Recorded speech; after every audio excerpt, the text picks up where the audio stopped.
Bonsoir et bienvenue dans ce bref parcours de l'actualité. Ouvert le vendredi dernier à Johannesburg en Afrique du Sud, le sommet Chine-Afrique a pris fin officiellement hier. On peut retenir la promesse faite par le président chinois d'apporter une aide de 30 000 milliards de francs CFA aux pays africains, principalement sous forme de prêts. Et selon le gouvernement chinois, cette coopération financière connaîtra une augmentation. Elle sera estimée à plus de 200 000 milliards de francs CFA en 2020. On peut le dire, la Chine veut se positionner aujourd'hui comme le principal partenaire commercial du continent africain. À 20h, la rédaction vous proposera un bilan de la coopération commerciale entre la Chine et les pays africains.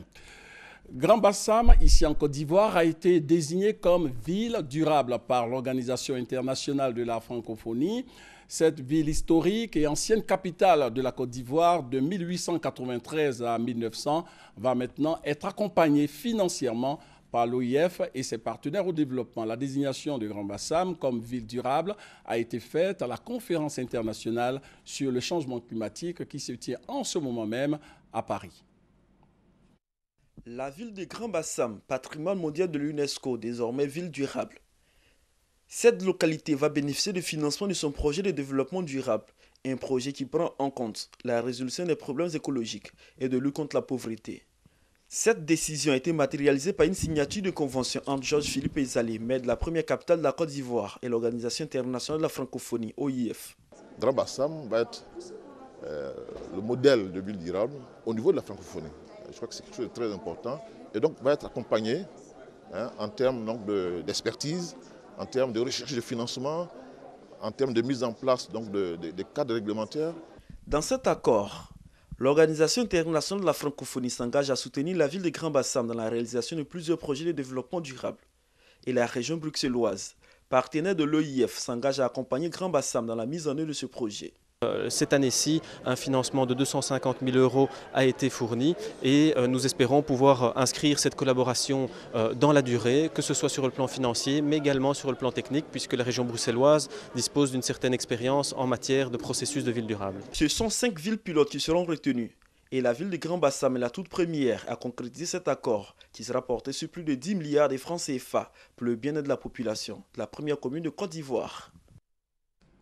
3 semaines après les attentats de Paris, plus de 44 millions de Français étaient ce dimanche aux urnes pour le premier tour des régionales sous haute sécurité.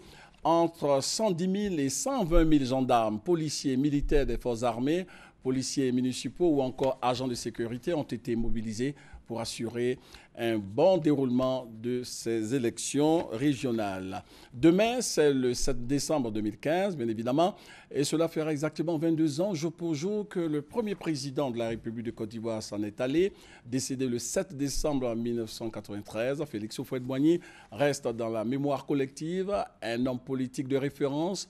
Félix Houphouët-Boigny surnommé le Sage, ou même Nana Boigny ou Nana Oufoué, ou encore le Vieux, est le père de l'indépendance de la Côte d'Ivoire. À la veille de ce souvenir, 22 ans après, Michel Digré reviendra sur quelques temps forts de la vie de l'homme qui a fait de la paix sa seconde religion. Rendez-vous donc à 20h. L'actualité au niveau du sport, c'est la reprise effective du championnat national de football avec tous les clubs de Ligue 1. Ce dimanche, cette deuxième journée a été marquée par la rencontre Africa Sport à Sec Mimosa, score 1 but partout.